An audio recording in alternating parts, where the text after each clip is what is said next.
Hello, welcome to Your Government in Action. I'm your host, Joy Burns-Roger. Thank you for joining us.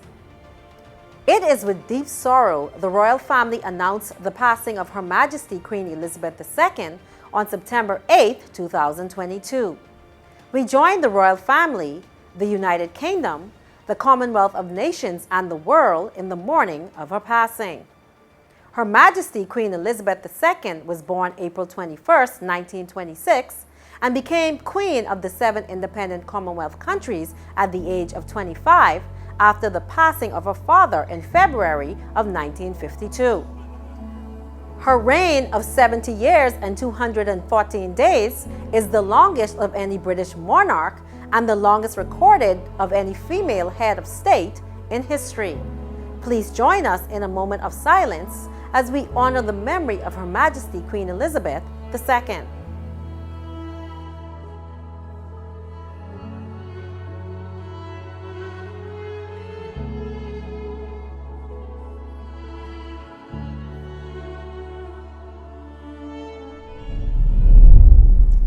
Prime Minister and Minister of Finance, the Honorable Philip Davis, last week Tuesday urged regional stakeholders to come together and leverage the region's collective relationships, institutional memories, and organizational capacities in supporting and promoting the cultural, social, and economic development of the region. Prime Minister Davis was speaking at the opening session of the Caribbean Telecommunications Union ICT Week. Carissa Williamson has this update. Prime Minister Davis said his government's commitment to the prominence of information and communication technology, ICTs, as articulated in its Blueprint for Change, is palpable.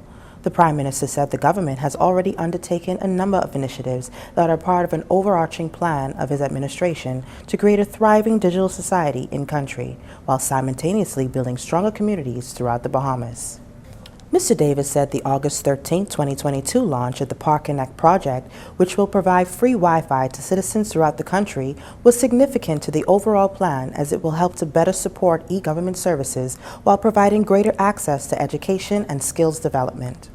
We were able to partner with internet service providers like the Bahamas Telecommunications Company and Cable Bahamas Limited to make free Wi-Fi in public parks and community centers a reality.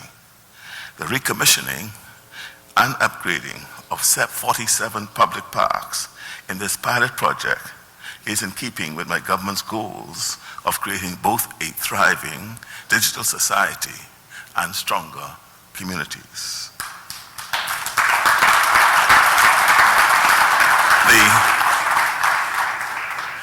The launch of Park Connect free Wi-Fi access throughout the Bahamas will better support the delivery of e-government services and provide greater access to education and skills development. As a part of a larger digital transformation strategy for the Bahamas, it also lays at the heart of CTU's vision of connectivity for all. Prime Minister Davis outlined a number of other initiatives that have been undertaken by his administration or are objectives of his administration. They include facilitating data acceleration technology to create a new agency to accelerate the digitization of existing industries to increase productivity, efficiencies, and new revenue opportunities. Some of the key objectives are digital transformation, e-Bahamas revolution, fostering a digital economy, providing a regulated environment for cryptocurrency and blockchain technology, establishing a high technology zone for technology entrepreneurs. Digital 700, creating a comprehensive economic digitization plan, implementing a digital 700 app portal, developing digital transformational governance guidelines to make digital policy a priority. Facilitating data acceleration technology, creating a new agency to accelerate the digitization of existing industries to increase productivity, efficiencies, and new revenue opportunities. We are creating the Bahamas Digital Academy for civil servants to upskill themselves, be compliant interface, e-citizen and e-business initiatives, tax database for land, building tax and VAT collection, e-work permits, smart cards, and government procurement platform. Those are some of the promises made during the course of our campaign. Prime Minister Davis said the Bahamas remains committed to leveraging global partnerships for Caribbean connectivity, a commitment, he said, consistent with the spirit and intent of the Nassau Conference. He applauded the CTU for its work. And it goes without saying, therefore, that the Bahamas has a vested interest in the work, legacy, and policy direction of CTU as it works with regional governments and other stakeholders to close the digital divide and in the process deepen our integration with the global marketplace in critical areas such as culture, e-government, education, trade, and commerce. For the Bahamas, an archipelago, there's no template or model for the consistent and efficient delivery of public goods and services. And so we rely on regional partnerships and functional cooperation for and in our national development. The Bahamas covers 100,000 square miles of ocean where goods and services must be duplicated on every island or population center. So we have 53 airports, 30 government-owned, an equal amount of seaports, over 150 public schools, over 100 health clinics and hospitals, 322 hotels and motels with 14,000 rooms, catering to 7.2 million tourists annually. One can get a sense of, or a snapshot, if you will, of the enormous challenges involved in providing comprehensive ICT services for the Bahamas. Mr. Davis said the country's ICT transformation will be methodical and deliberate in its efforts to create a thriving digital society in country while building stronger communities. For Your Government in Action, I'm Carissa Williamson. CTU ICT Week focused on a number of key issues within the region. Among them, the movement towards a single regulatory framework for CTU member states, the migration to 5G regulation, privacy and security in DNS, the proposal to establish a single CARICOM ICT regulator, and regulations for digital transformation to improve connectivity and reduce the digital divide. Special sessions included the joint meeting of the 45th Executive Council, the 26th General Conference of Ministers, the 19th Caribbean Ministerial Strategic ICT Seminar that brought policymakers up to speed regarding new and emergency technology trends that may require public policy interventions, the Caribbean Network Operators Group 4th Technical Community Forum, which features presentations and discussions on trends and implications for cybersecurity and the global internet and privacy and security in DNS. Our team on the ground caught up with Mr. Rodney Taylor, Secretary General of the Caribbean Telecommunications Union, and this is what he had to say. Yes, leveraging global partnerships for Caribbean connectivity is about how do we work with international organizations like the International Telecommunication Union to help drive the connectivity in the Caribbean, to build more robust internet and telecommunications infrastructure, the telephone services, the internet services, the mobile services. How do we leverage those partnerships to build more robust infrastructure, but also for those persons within the Caribbean who are not connected, because there's still quite a few thousand of those persons who are not connected. How do we get them connected? How do we leverage the investment in the telecoms network using global partnerships? So if you're not connected to the internet, you're not connected to sources of information, you're not connected to economic opportunities, you're not connected to educational opportunities as well. So it's very important that we get the whole world connected, and certainly that we get our CARICOM nationals connected at affordable rates and for robust connectivity. We discuss issues of establishing a single telecommunications regulator. So even though we are a part of the Caribbean community in CARICOM, Each member state has its own set of unique regulations governing the telecommunications sector, what licenses they need, what spectrum is assigned, what taxes they pay. And what the operators are saying is that they would like to see a more harmonized approach. And the heads of government have actually also mandated us to look at harmonizing that regulatory framework to make business easier for them. But it would also redound to the benefit of CARICOM nationals because it would enhance things like roaming, for example, within the CARICOM with your mobile phone, so that you can start doing things like roaming as though you're at home. There's no additional cost for using your mobile service outside of Bahamas or outside of Jamaica. It's one regional communications network.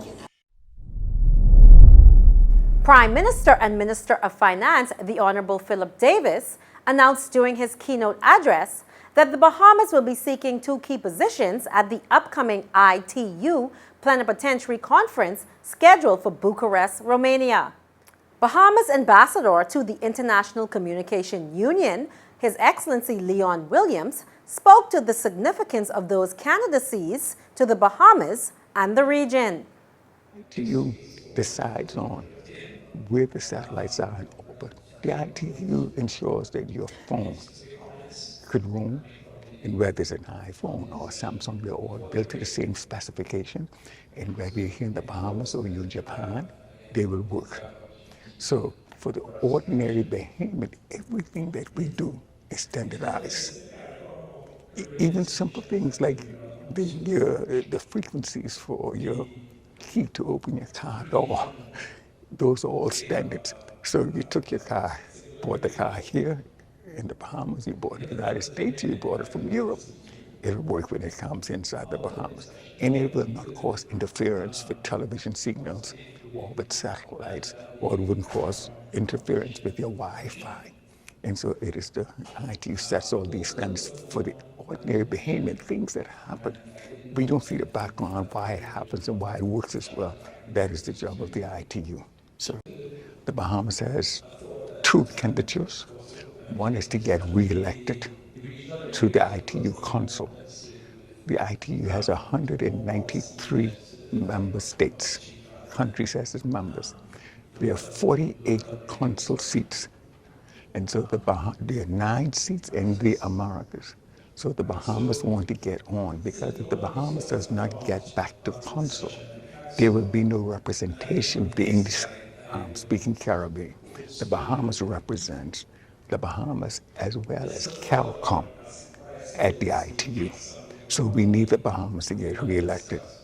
And so we want to make sure that the Caribbean that has 14 votes, that all the Caribbean ministers attend the ITU meeting, plenipotentiary meeting in Bucharest. And if they do not, then we need to find proxies for those that will not attend. Stay tuned. We will have more of your government in action when we return.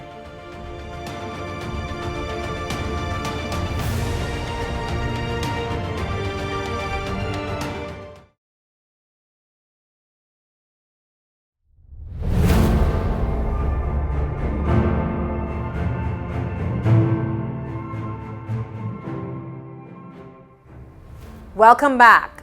Minister of Health and Wellness, Dr. the Honorable Michael Darville, announced the ministry's intent to end HIV/AIDS by the year 2030 during a press conference on September 2nd, 2022.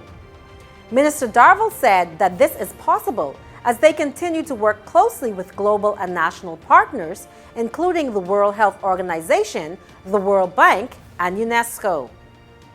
Dr. Nakia Forbes, Director of the National HIV/AIDS and Infectious Disease Program of the Ministry of Health, who was also present, said 4,447 people are living with HIV in the Bahamas at the end of 2021, meaning HIV prevalence is estimated at 1.3% of the population.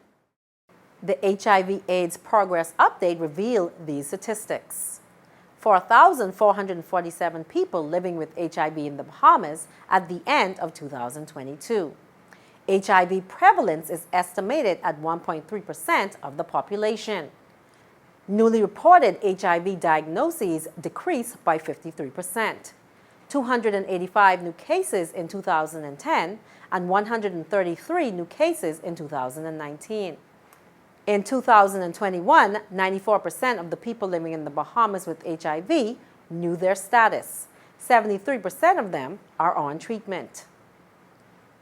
81% of people living with HIV achieve viral suppression. The number of people living with HIV who are on treatment nearly doubled from 1,043 persons in 2012 to 3,047 persons in 2021. Viral suppressions among persons living with HIV has also increased in the past few years. The proportion of persons living with HIV on antiretroviral treatment who achieved viral suppression increased from 66% in 2015 to 81% in 2021. No infants were born with HIV in the Bahamas in the years 2010, 2015, 2019, 2020, and 2021. There has been zero HIV transmission from mother to baby in the past 3 years.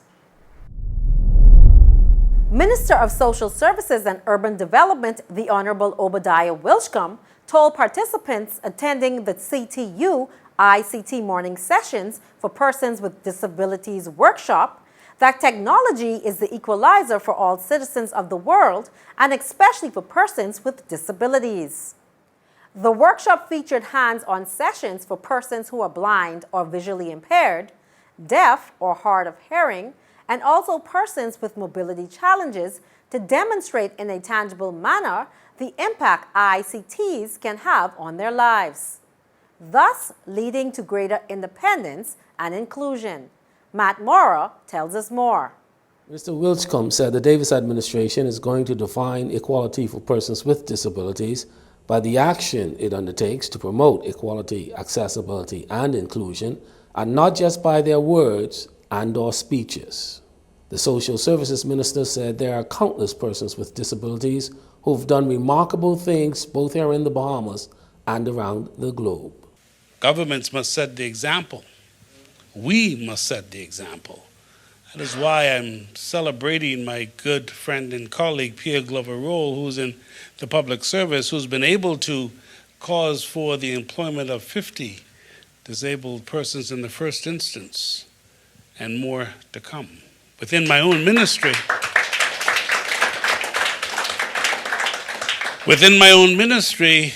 we are doing the same thing. When you think about the greatness of brilliance in the world, Stephen Hawking, who's a physicist and everything else, but a phenomenal scientist. But think about his brilliance. Think about how he's changed the world and what he's done. Think about Elton John, and many don't know he has a disability as well, but think about how he's impacted the world. Because they refuse to say, we can't. They refuse to accept that they aren't equal, and there have been individuals who've caused it to happen for them. Those of us who are policymakers have the responsibility. And in our country, we are going to define equality by our actions, not simply by our words and our speeches. We're going to do more to ensure that our people have the opportunities. We're going to lift our people more. I'm hoping that the regulators, and I love what my friend Carlton Smith said, because if he gets the body together, then why can't we consider a levy that should be paid by all licensees of technology in our country, licensees that would pay that levy, and that levy could go directly toward the advancement of those persons with disabilities, the advancement of technology to be utilized in a country like ours that has so many islands, an archipelagic nation, many challenges. So why can't we have a levy? Why can't they pay $1,000 or $2,000 more dollars on their licenses, on their earnings that we all utilize? Why can't we ensure that our television stations set aside moments in the day when it is for programs dealing with the disability, programs where we're dealing with situations in our society where individuals who are from the disabled community are able to host these programs, people like Aaron Brown talking about and creating programs that show the creativity and the brilliance of the existence of our people. Because God has given us a wonderful opportunity. The truth is, technology is the equalizer. Technology makes it all possible for us. Technology allows for distance education. Technology allows for every person to have the opportunity, but utilized in the correct way. Minister Wirschcombe applauded the efforts of Ms. Nalini Bethel, chairperson of the National Commission for Persons with Disabilities, her commissioners, and the members of the Secretariat of the National Commission for Persons with Disabilities for the work they have been doing to advance the cause of equality, accessibility, and inclusion in country. Ms. Bethel took over as Commission Chair in March 2022. I know under her leadership we will bring the changes. We intend to reach out to communities throughout our country because in our town meetings, in our discussions, in our investigative work, we've discovered that there's so many that we didn't know existed. So many that we didn't know are sitting in homes in some of our islands. We were just in Atkins just recently, and we heard some stories in West Grand Bahama and 8 Mile Rock. Stories, individuals, because one time ago it was taboo.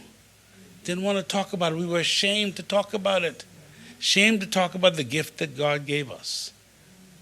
The truth is, your gifts, you have the ability, you're given talent, and we intend to use those and use your talent.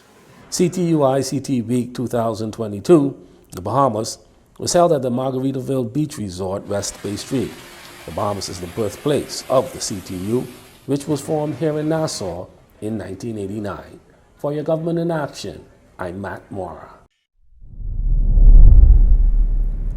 Earlier in the program, we announced the passing of Her Majesty Queen Elizabeth II on September 8, 2022.